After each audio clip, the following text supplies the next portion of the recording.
Welcome to TRN Podcast, episode 152. Great to be here. Today we're looking into something that's, well, caused quite a stir in the art world recently, an incident in the Netherlands involving some damage to a really valuable artwork. That's right. We're talking about Mark Rothko's painting Grey, Orange on Maroon, No Feet. Exactly that one. It's housed at the museum Boijmans Van Beuningen in Rotterdam. And the value. It's pretty staggering.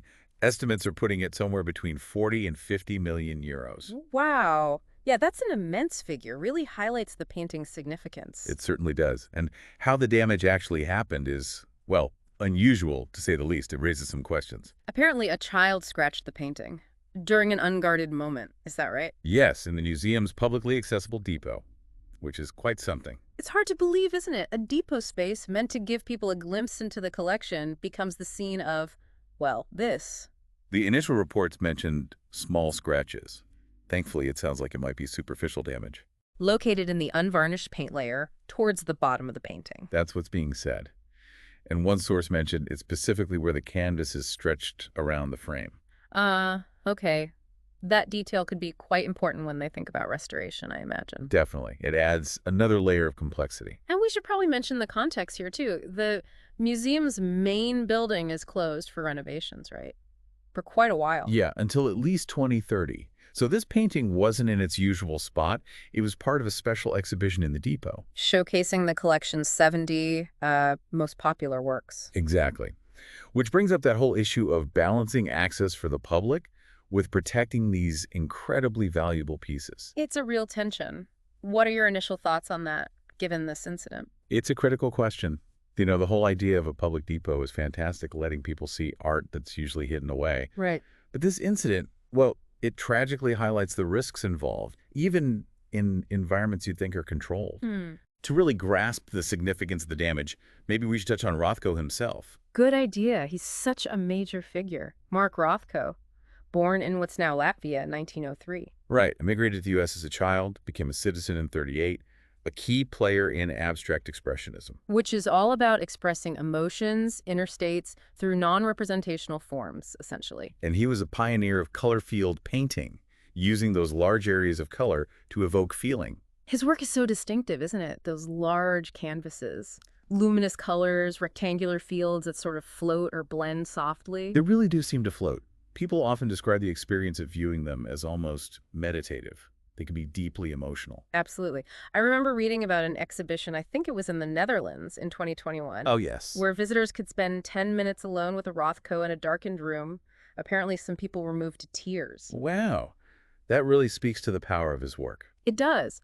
But that very focus on subtle color and texture, does that mean even seemingly minor scratches could significantly impact how you experience the painting? That's a very sharp point.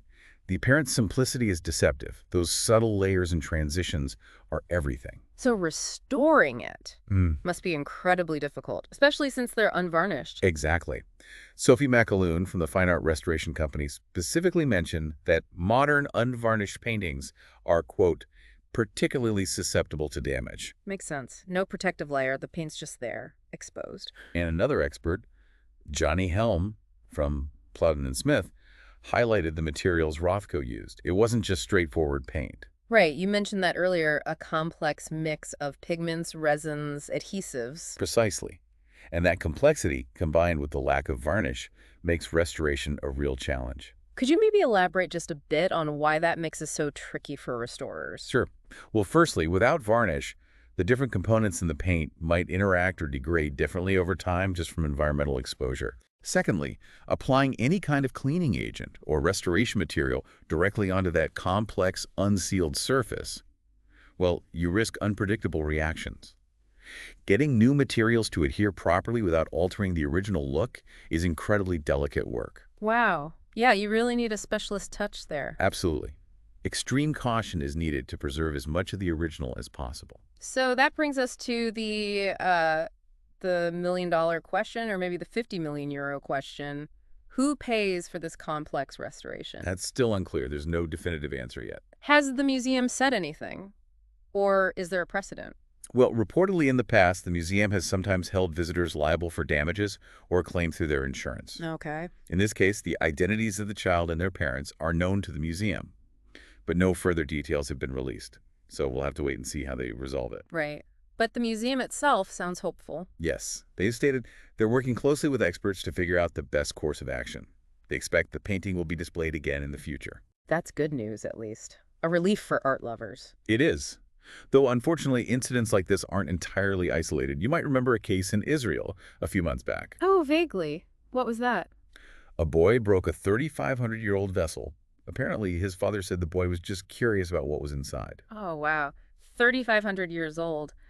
That just shows how fragile these things can be and how unpredictable interactions can be, especially with kids. Exactly. It underscores that fundamental dilemma museums face, doesn't it? Yeah. How do you make art accessible? Let people get close to it, experience it. While also protecting its often fragile nature and, frankly, its immense monetary and cultural value. It's a constant balancing act. There's no easy answer. No, there really isn't. This Rothko incident.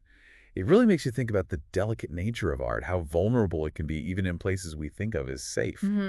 What does it tell us really about how we manage access versus preservation for the future? That's the provocative thought, isn't it?